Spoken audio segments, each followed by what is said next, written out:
نے ارشاد فرمایا ثلاثۃ لا يدخلون الجنة ابدا، ثلاثۃ لا يدخلون الجنة ابدا۔ مجھے تو ترجمہ کرتے ہوئے بھی ڈر سے لگتا ہے، ابداً کی قید لگی ہوئی ہے۔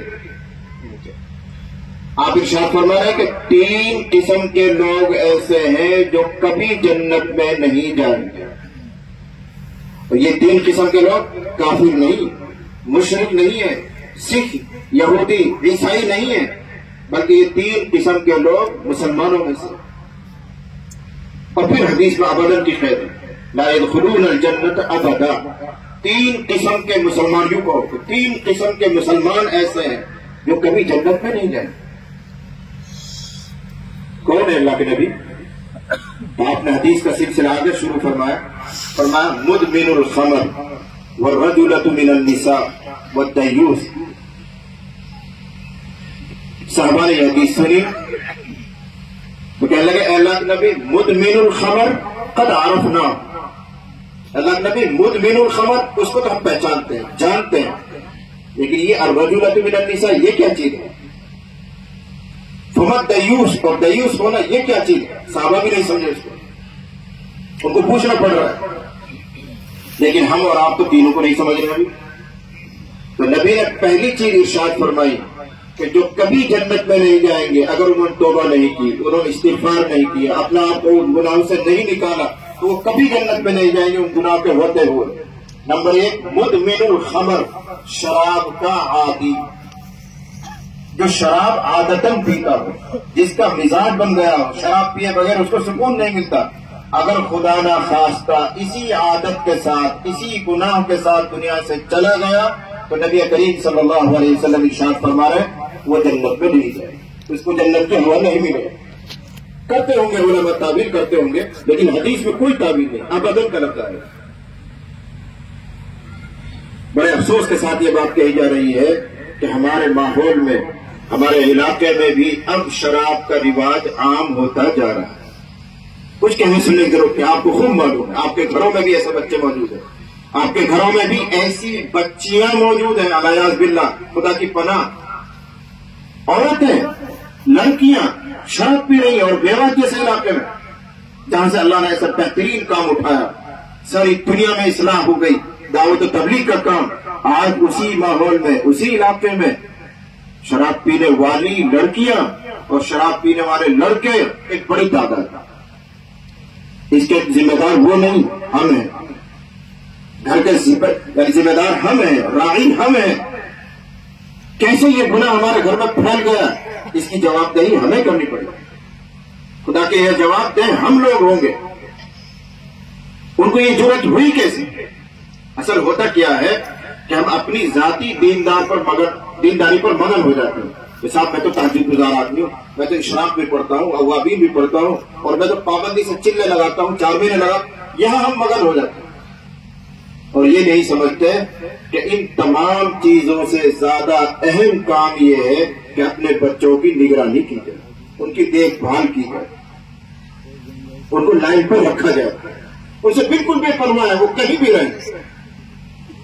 یاد رکھنا، اگر ایک آدمی اشراق نہیں پڑھ رہا ہے، اوابین نہیں پڑھ رہا ہے، تہجد نہیں پڑھ رہا ہے، تو اللہ کی قسم اس سے قیامت میں کوئی سوال جواب نہیں ہوگا۔ نفلی عبادت ہے، کرو تو واہ ہوا، تمہیں ثواب ملے گا، اور اگر نہیں کرتے ہو تو اللہ کے یہاں تم مجرم نہیں ہو، قصوروار نہیں ہو۔ اللہ تم سے نہیں پوچھے گا تہجد کیوں نہیں پڑھتے، اشراق کیوں نہیں پڑھتے، اوابین کیوں نہیں پڑھتے تھے، لمبی لمبی تسبیحات کیوں نہیں پڑھتے، بالکل ثواب نہیں ہوگا، نفل ہے، کرو گے تو ثواب ملے گا، نہیں کرتے تو کوئی گناہ نہیں۔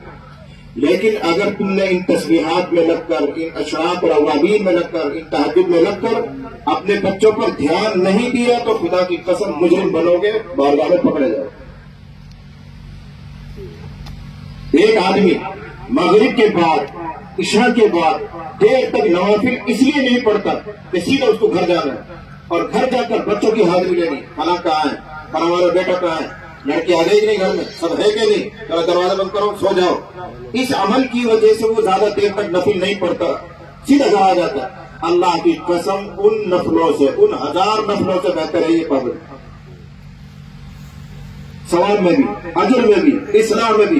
بہت ذمہ داری کے ساتھ یہ بات کہہ رہا ہوں۔ اور ایک آدمی وہ ہے جو رات کو 2 گھنٹے تک عشاء کے بعد تہجد میں لگا پڑا ہوا، نفل میں لگا پڑا، اتنی دیر میں لڑکا گیا عیاری کر رہا، مکاری کر رہا، بدماشی کر رہا ہے، تو تین نوافل سے کچھ ملنے جلنے والا نہیں ہے۔ ان نفلوں کو چھوڑ کر گھر میں آتا اور بچوں کی حاضری لیتا، دیکھتا کہ کہاں ہے، یہ اس سے بڑا نیک کام ہے۔ تم خود ہی دیر رات تک ہوٹلوں پر بیٹھے رہتے ہو، سڑک کے کنارے بیٹھے رہتے ہو، گپ شپ میں لگے رہتے ہو، تمہیں یہی پتہ نہیں تمہاری بیٹی کا ہے، تمہارے بیٹے کا ہے، ان کی ٹولی الگ بنی ہوئی ہے، وہ الگ بیٹھ کر رات 11 بجے تک گپ لگا رہے ہیں، تم الگ گپ لگا رہے ہو۔ پھر جب دیر رات ہو جائے گی، جاؤ گے، سو گے تو فجر بھی گئی، وہ بھی 8 بجے تک پڑے سو رہے۔ یہ اسلامی ماحول ہے؟ یہ مسلمانوں کا ماحول ہے؟ مسلمان تو وہ ہے جو عشاء کے بعد جلدی سوتا ہے اور صبح جلدی بیدار ہوتا ہے، جو صبح تہجد میں اٹھے گا، پھر اپنے رب کو وہ گرم گرم آنسوؤں سے منائے گا، آہ فغان کرے گا، محبت میں خوف میں اللہ کے سامنے روئے گا۔ مسلمان تو وہ ہے جو عشاء کے بعد جلدی سوئے۔ حدیث سناؤ، نبی کریم صلی اللہ علیہ وسلم نے ارشاد فرمایا، لولا ان اشق علی امتی لامرتهم بتاخیر العشاء، اگر مجھے اپنی امت پر مشقت کا ڈر نہ ہوتا تو میں حکم دیتا کہ وہ عشاء کی نماز کو لیٹ پڑھا کریں، دیر سے پڑھا کریں، رات کا جب 1/3 گزر جائے، 1/3 حصے گزر جائے تب عشاء کی نماز پڑھا کریں۔ اگر مجھے مشقت کا ڈر نہ ہوتا تو یہ حکم دیتا۔ لیکن مشقت کیا ہے کہ اگر دیر سے عشاء کی نماز پڑھی جائے گی تو ان کی نیند خراب ہوگی، پھر صبح تہجد میں نہیں بیدار ہو پائیں گے، بہت سو کی فجر کی نماز بھی چھوٹا کرے گی۔ اس لیے حضور نے رعایت دے دی کہ وقت ہوتے ہی عشاء پڑھ لیا کرو۔ لیکن منشا کیا تھا کہ عشاء دیر سے پڑھی جائے۔ یہ شریعت کا مزاج ہے کہ عشاء جلدی پڑھی اور جلدی سو گئے تاکہ صبح آدمی بیدار ہو، اپنے رب سے مناجات میں مشغول ہو، دعا میں لگے، اللہ کو منائے، اپنے لیے، پوری امت کے لیے، انسانیت کے لیے خیر اور بھلائی مانگے۔ یہ مسلمان ہوتا ہے۔ تو حدیث شریف میں پہلی چیز ہے مدمن الخمر، شراب کا عادی۔ خدا نہ خواستہ ہمارا بچہ، ہماری بچی اسی جرم کے ساتھ دنیا سے چلا جائے تو وہ جنت کے قریب نہیں جائے۔ اور دوسری چیز کیا ہے، اس کو صحابہ بھی نہیں سمجھ رہے ہیں کہ میرے اللہ کے نبی یہ کیا چیز ہے، الرجولۃ من النساء، اس کا لفظی ترجمہ ہے عورتوں میں سے مرد بننے والیاں۔ ہے تو عورت لیکن اپنی چال ڈھال سے، لباس سے، وضاقتہ سے مردوں کی طرح رہتی ہیں۔ یہ ہے الرجولۃ من النساء۔ آسان کر کے سمجھاؤں، ہماری وہ بچیاں جو اسکول میں جا رہی ہیں، کالج میں جا رہی ہیں، اب وہ پینٹ پہنیں گی، شرٹ پہنیں گی، سروں کے بالوں کو وہ لڑکوں کی کٹنگ کی طرح چھوٹی چھوٹی کٹوائیں گی، ہے تو وہ لڑکی لیکن لڑکا بننے کی طرح رہ رہی ہے، لڑکوں کی طرح رہ رہی ہے۔ یہ الرجولۃ من النساء۔ ایسی عورت جنت کی خوشبو نہیں پائے گی۔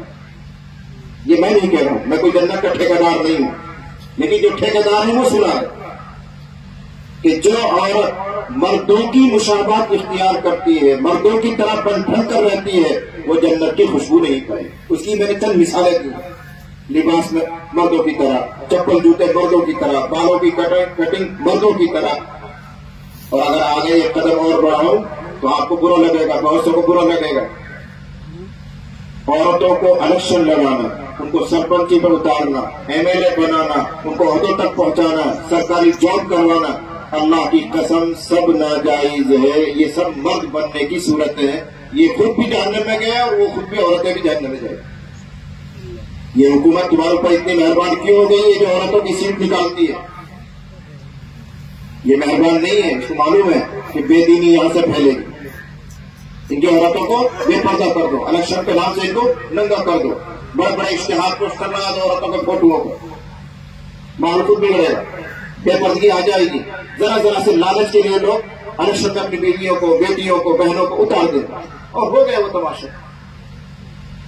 عہدے پر رہنا، حکومت چلانا، یہ مردوں کا کام، اسلام میں مردوں کا کام ہے، عورتوں کا اس کو پسند ہی نہیں کیا گیا۔ بلکہ حضور علیہ الصلوۃ والسلام نے ارشاد فرمایا لن یفلح قوم، خدا کی قسم ہرگز وہ قوم کامیاب نہیں ہو سکتی جس کی سربراہ، جس کی ذمہ دار کوئی عورت بن جائے۔ یہ حضور کا ارشاد ہے۔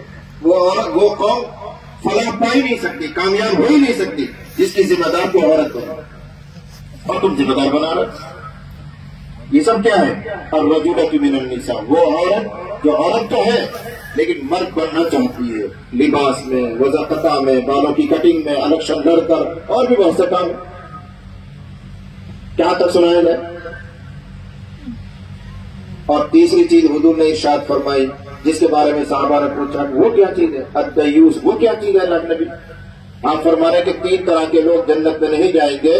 نمبر 1 شراب پینے والا، نمبر 2 وہ عورت جو مردوں کی مشابہت اختیار کر لے، مردوں کی طرح کام کاج کرنے لگ جائے، مردوں کی سی وضاقتہ اپنا لے، اور تیسرا وہ جو دیوس ہوتا ہے۔ صحابہ نے پوچھا دیوس کیا ہے؟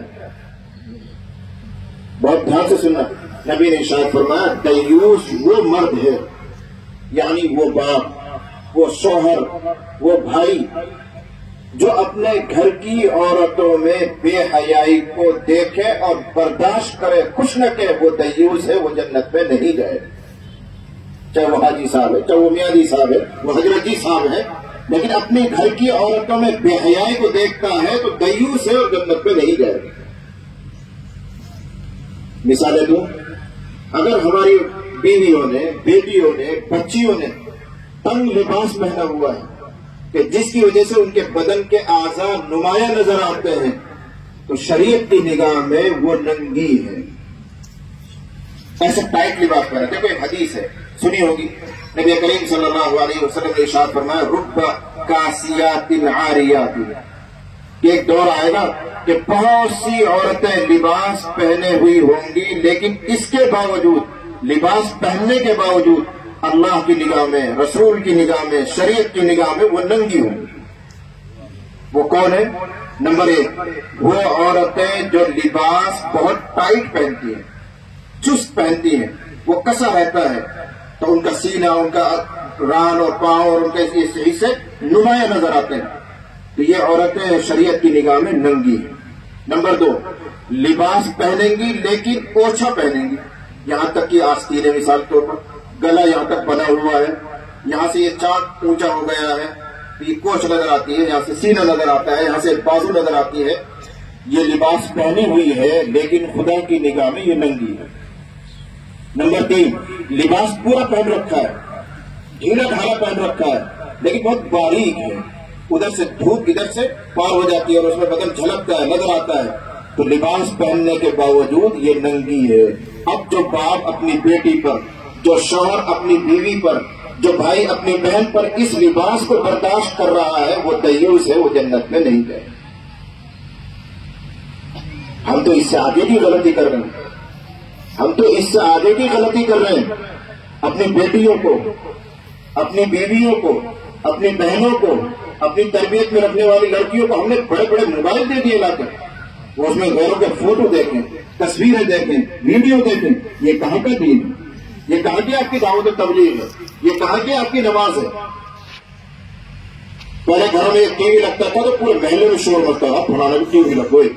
اب تو تم نے خود ٹی وی گھر میں لا کے دے دیا، بیٹیوں کو دے دیا، بیٹوں کو دے دیا۔ لڑکیوں کے پاس بڑا موبائل ہونے کا کیا مطلب ہے؟